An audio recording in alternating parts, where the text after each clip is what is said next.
Episode की start में हमें कुछ लोगों को दिखाया जाता है जो कि काफी खुश होते हैं और वहीं पर काफी भीड़ भी होती है। जिसके बाद हमें एक आदमी को दिखाया जाता है जो कि खा रहा होता है और वहीं पर हमें कुछ लोगों को भी दिखाया जाता है जो कि एक व्यक्ति को काफी परेशानी से देख रहे होते हैं। वहीं वो लोग कहने लगते हैं कि वो व्यक्ति इतना सारा खाना खाकर मर सकता है। जिसके बाद हमें एक व्यक्ति को दिखाया जाता है जो कि काफी अजीब तरीके से खा रहा होता है। वहीं उसे खाते हुए एक आदमी देख रहा होता है। जिसके बाद उसके पीछे खड़ा हुआ व्यक्ति उसे बताता है कि इसे हिनान में काफी फेमस है, शायद तुमने इससे पहले बार देखा है। वहीं वो उस व्यक्ति को देखकर हंस रहा होता है। वहीं उसके पीछे खड़ा व्यक्ति, तुम नहीं जानते हो कि उसने काफी सारे ऐसे काम किए हैं कि जिसे कोई भी नहीं कर सकता, और उसने हिनान में मौजूद सभी मर्चेंट को इकट्ठा कर रखा है। जिसके बाद हमें उस व्यक्ति को दिखाया जाता है जिसे देखकर ऐसा लगता है कि वो रोते हुए खाना खा रहा है। वहीं उसके पीछे से एक लेडी आती है और उसे खाने से रोकने लगती है और कहती है कि हर व्यक्ति दिन में 3 बार खाता है, लेकिन पर आप 3 दिन का भोजन एक समय पर ही खा रहे हैं, और उसे खाने से रोकने लगती है। वहीं वो लोग बात करते हैं कि जब यह व्यक्ति यंग था तो वो अपने लुक्स की वजह से काफ़ी फेमस था। वहीं वो व्यक्ति गुस्सा हो रहा होता है और कहता है कि जब मैं खाना बंद करता हूँ तो मुझे परेशान करता है, जिसे सुनकर वो लेडी भी हैरान हो जाती है। वहीं हमें बताया जाता है कि वो व्यक्ति अपने नाइटमेयर्स की बात कर रहा है, जिसकी वजह से वो काफ़ी परेशान रहता है। जिसे जानकर वो लेडी उसे रोकना बंद कर देती है और कहती है कि ऐसा करके मरना चाहते हैं आप। जिसके उस लेडी का नाम वाई योहान होता है। जिसके बाद हम एक घोड़ा गाड़ी को एक जंगल के बीच से गुजरते हुए देखते हैं। वहीं उसके अंदर वही वो लेडी और वह व्यक्ति होता है। जिसके बाद वो व्यक्ति कहता है कि मेरे पास जितना भी पैसा है अब लगता है कि वो सब बेकार हो चुका है, और कहता है कि मैंने जिन लोगों को खो दिया है उन लोगों के दर्द को भरने की कोशिश में कर रहा हूँ, फिर भी मुझे उसके बारे में बुरे सपने आते हैं। वहीं वो लेडी योना इसे जानकर हैरान होती है। जिसके बाद वो व्यक्ति आगे कहता है कि मैं स्काई ऑप्शन मर्चेंट यूनियन का हेड हूँ, लेकिन फिर भी तुम मुझे यंग मास्टर कहकर ही अभी बुलाती हो। इसके बाद योना बोलती है कि अब मेरे लिए हमेशा तियानजोंग क्लैन के यंग मास्टर ही रहेंगे। जिसके बाद वो अपने मन में सोचता है कि योना के चेहरे पर झुर्रियाँ आ गई है। वहीं वो आगे कहती, मैंने अपने क्लैन को छोड़कर दूसरी फैमिली में शादी की, फिर भी तुमने मेरी हमेशा सेवा की। और आगे सोचता है कि तुम मेरी सर्वेंट नहीं, मेरी फैमिली की तरह हो। और वो अपने सर पर हाथ लगाकर अपने चोट को याद करते हुए बताता है कि मैं तो काफी समय पहले ही मर गया होता जिस दिन तियानजोंग क्लैन खत्म हो गया था। आगे बताता है कि मैं अपनी फैमिली और अपने पिता से सबसे ज्यादा नफरत करता हूँ। जिसके बाद हमें एक स्टेचू को दिखाया जाता है। एक व्यक्ति कहता है कि जब भी पिताजी मुझे पूछे तो उन्हें इस मूर्ति के पास ले आना। जिसके बाद हमें बताया जाता है कि अपने परिवार का बड़ा बेटा होने के बाद भी उसने अपने परिवार को छोड़ दिया, और आगे बताता है कि मुझे स्काई ऑप्शन मर्चेंट को बेच दिया गया और मेरी शादी कर दी गई। और आगे बताता है कि ऐसा करने से मैंने भी मना नहीं किया। इसके बाद हमें उसके 5 साल बाद का सीन दिखाया जाता है जब तियानजोंग क्लैन पर दाबी शेख ने अटैक किया था, जिसमें उसका पूरी फैमिली जलकर मर गई थी। इसके बाद वो उसी मूर्ति में अपने सर को मारने लगता है, जिसे ऐसा करने से रोकने के लिए योनहा आती है और उसे ऐसा करने से रोकती है। जिसके बाद हमें उसी घोड़ा गाड़ी का सीन दिखाया जाता है। वो कहता है कि अब मैं अपने आप को बदल कर रहूँ और मैं अपनी पत्नी के रिलेशनशिप को भी सही करूंगा। और आगे कहता है कि मैं अपने इस फैट को भी कम कर लूंगा, और हंसने लगता है। और आगे कहता है कि मेरे पास दुख मनाने के लिए काफी समय है, इसलिए मैं अपने परिवार की सेवा करूंगा। और आगे कहता है कि युनोहा तुम मेरी फैमिली की तरह हो। वहीं युनोहा इससे काफी खुश होती है। तभी अचानक से उस घोड़ा गाड़ी से कुछ आकर टकराता है और उसे तोड़ते हुए दूसरी तरफ निकल जाता है, जिसकी वजह से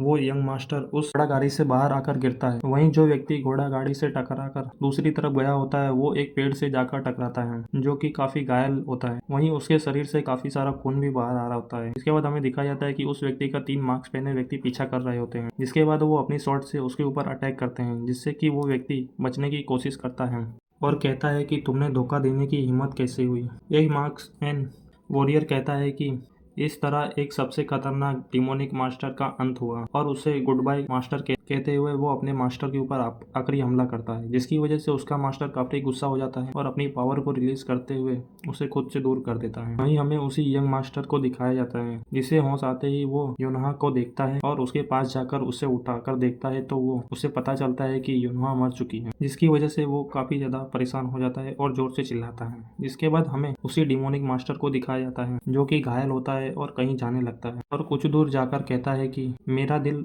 रुकने ही वाला है, मुझे एक नए शरीर की जरूरत है। इसके बाद वो सोचता है कि मेरी जर्नी इधर ही खत्म होगी क्या। तभी वो यंग मास्टर उधर आता है और उसे ओल्ड मैन बोलते हुए कहता है कि तुम्हारी वजह से मेरा एक फैमिली मेंबर मारा गया, जिसकी वजह से मैंने उसे खो दिया है। वहीं वो उसका कॉलर पकड़कर उसे कहता है कि क्या तुम्हें सुनाई दे रहा है। तभी वो डिमोनिक मास्टर अपनी 2 फिंगर का यूज करते हुए उसके प्रेशर पॉइंट के ऊपर अटैक कर देता है, जिसकी वजह से वो यंग मास्टर अपने शरीर को हिला नहीं पाता है और वहीं नीचे गिर जाता है। जिसके बाद वो डिमोनिक मास्टर उसके पास आता है और अपने स्पिरिट पोशन टेक्निक्यों का यूज करते हुए अपने 160 साल के मार्शल एसेंस और ट्रू क्यूआई को अपने लेफ्ट हाथ में इकट्ठा करके उस यंग मास्टर के शरीर के अंदर अपनी सोल को डाल देता है। जिसके बाद वो यंग मास्टर उठकर बैठ जाता है और वो अपनी पुरानी बॉडी को हाथ से धक्का मारकर उसे दूर कर देता है और अपने हाथ को हिलाकर देखता है। जिसके बाद वो अब एक इविल स्माइल करता है। तभी वो कुछ महसूस करता है और कहता है कि उस यंग मास्टर ने उसके क्यूआई और स्पिरिचुअल पावर को सप्रेस कर दिया है। जिसके बाद वो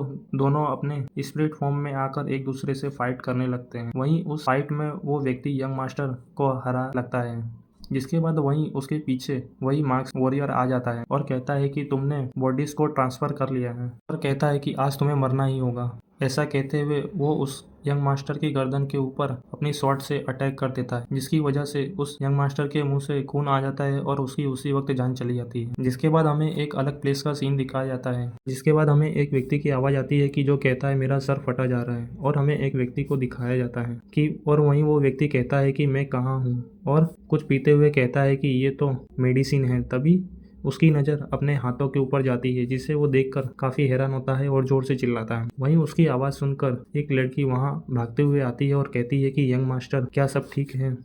वहीं वो यंग मास्टर उसे पकड़ते हुए कहता है कि यूनोहा तुम इतनी यंग कैसे हो गई हो। वहीं वो लड़की कहती है कि क्या आपने कोई बुरा सपना देखा है। वहीं वो सोचता है कि क्या यह एक सपना है। तभी उसके पैर के नीचे एक कांच का टुकड़ा आता है, जिसकी वजह से उसे चोट लग जाती है और उसके पैर से खून निकलने लगता है। तभी उसकी नज़र अपने घर के बाहर उसी मूर्ति के ऊपर जाती है, जिसे देखकर वो उसके पास जाता है और अपने पिछले समय को याद करता है और यूनोहा से बोलता है कि मुझे इस मूर्ति को रखे हुए कितने दिन हो गए।